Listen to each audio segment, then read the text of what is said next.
শ্রীমদ্ ভগবদ্ গীতা গীতা ত্রয়োদশ অধ্যায় ক্ষেত্র ক্ষেত্রজ্ঞ বিভাগ যোগ শ্লোক সংখ্যা 28তম ও 29তম।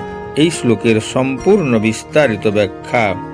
সমং সর্বেষু ভূতেষু তিষ্ঠন্তং পরমেশ্বরম বিনশ্যত স বিনশ্যন্তং যপস্যতি স পশ্যতি। যিনি সর্বভূতে সমানভাবে অবস্থিত বিনাশশীল দেহের মধ্যেও অবিনাশী পরমাত্মাকে দর্শন করেন, তিনি যথার্থ দর্শন করেন।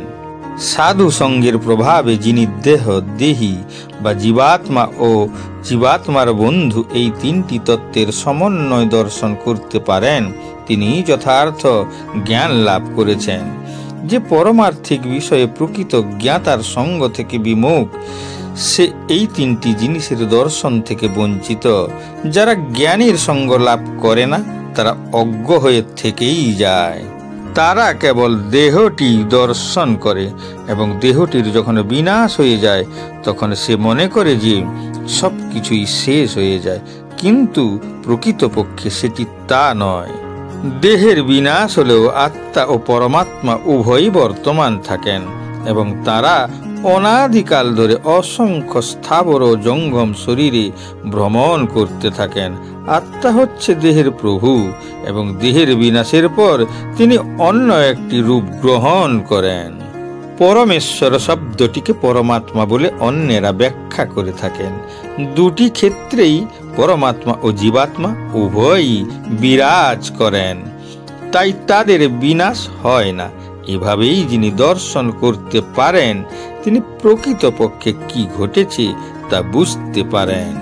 শ্রীকৃষ্ণ এর আগে যপস্যতি সপশ্যতি অভিব্যক্তি ব্যবহার করেছিলেন, যার অর্থ কেবলমাত্র তিনি সেটাই দেখেন যা তিনি দেখতে পান। শ্রীকৃষ্ণ বলতে চেয়েছেন যে দেহের মধ্যে কেবল আত্মার অস্তিত্ব দেখাই যথেষ্ট নয়, আমাদের উপলব্ধি করতে হবে যে পরমাত্মা হিসাবে ঈশ্বর প্রতিটি দেহে বিরাজ করেন। ঈশ্বর সমস্ত জীবের হৃদয়ে বিরাজমান। ঈশ্বর এক, তিনি সকলের হৃদয়ে বাস করেন, তিনি সর্বব্যাপী, তিনি আত্মার পরমাত্মা। ঈশ্বর সকলের মধ্যে সাক্ষী ও স্বামী রূপে বিরাজ করেন।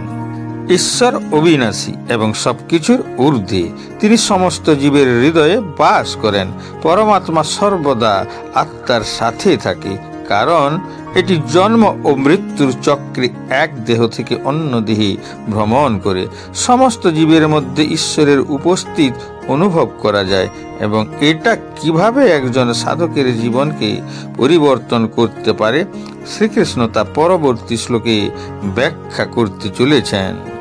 সমং পশ্যন্নহি সর্বত্র সমবস্থিতমিশ্বরম না হিন্নস্তৎমনাত্মানং ততু জাতি পরাঙ্গতি। তিনি সর্বত্র সমভাবে অবস্থিত পরমাত্মাকে দর্শন করেন।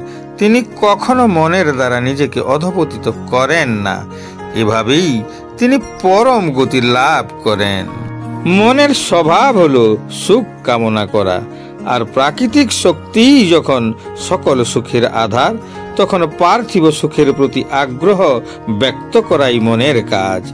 আমরা যদি আমাদের মনের ইচ্ছা পূরণ করি, তাহলে আমরা গভীরতম মহাজাগতিক চেতনার সর্বনিম্ন স্তরে তলিয়ে যাই। এই অবক্ষয় বন্ধ করার উপায় হিসাবে বুদ্ধির সাহায্যে মনকে নিয়ন্ত্রণ করা। এর জন্য প্রয়োজনে প্রকৃত জ্ঞান দিয়ে বুদ্ধিকে শক্তিশালী করা। যারা ঈশ্বরকে সমস্ত জীবের মধ্যে প্রকাশিত পরম সত্তা হিসাবে দেখতে শেখে এবং এই সত্য জ্ঞান থেকে জীবন যাপন করতে শুরু করে, তারা আর কখনো অন্যদের সাথে তাদের সম্পর্কের মধ্যে ব্যক্তিগত লাভ এবং সুখের আশা মনে করে না। তারা তাদের ভালো কাজের কারণে অন্যদের সাথে যুক্ত হয় না, বা তারা নিজের ক্ষতি করে এমন কারণে তারা তাদের ঘৃণা করে না। বিপরীতে তারা প্রত্যেককে ঈশ্বরের অংশ হিসাবে দেখে এবং অন্য লোকদের সম্মান ও সেবা করার বিশুদ্ধ মনোভাব বজায় রাখে। যখন তারা তাদের মধ্যে ঈশ্বরের উপস্থিতি উপলব্ধি করে, তখন তারা স্বাভাবিকভাবেই দুর্ব্যবহার, প্রতারণা, অন্যকে অসম্মান করা এবং অন্যকে অপমান করার মতো পাপ থেকে দূরে থাকে। তাদের জন্য জাতীয়তা, যোনি, বর্ণ, লিঙ্গ, মর্যাদা, ধনী দরিদ্র ইত্যাদির মতো মানব সৃষ্ট পার্থক্যগুলি অপ্রয়োজনীয় হয়ে পড়ে। এইভাবে তারা সমস্ত জীবের মধ্যে ঈশ্বরের উপস্থিতি উপলব্ধি করে, তাদের মনকে উন্নত করে এবং শেষ পর্যন্ত চূড়ান্ত লক্ষ্য অর্জন করে। জীবাত্মা তার জড়জাগতিক অস্তিত্ব স্বীকার করে নিয়ে তার চিন্ময় অবস্থা থেকে ভিন্নতর অবস্থান লাভ করে। কিন্তু কেউ যখন বুঝতে পারে যে পরমেশ্বর ভগবান তার পরমাত্মা অংশ প্রকাশ রূপে সর্বত্র বিরাজিত, অর্থাৎ কেউ যখন সর্বভূতে পরমেশ্বর ভগবানকে দর্শন করতে পারেন, তখন আর তিনি বিনাশী মনোভাব নিয়ে নিজেকে অধঃপতিত করেন না, এবং তাই তিনি ধীরে ধীরে চিন্ময় জগতের দিকে অগ্রসর হতে থাকেন। মন সাধারণত ইন্দ্রিয় তৃপ্তিমূলক ক্রিয়াকলাপে আসক্ত থাকে, কিন্তু সেই মন যখন ভগবতমুখী হয় তখন পারমার্থিক উপলব্ধির পথে অগ্রসর হওয়া যায়।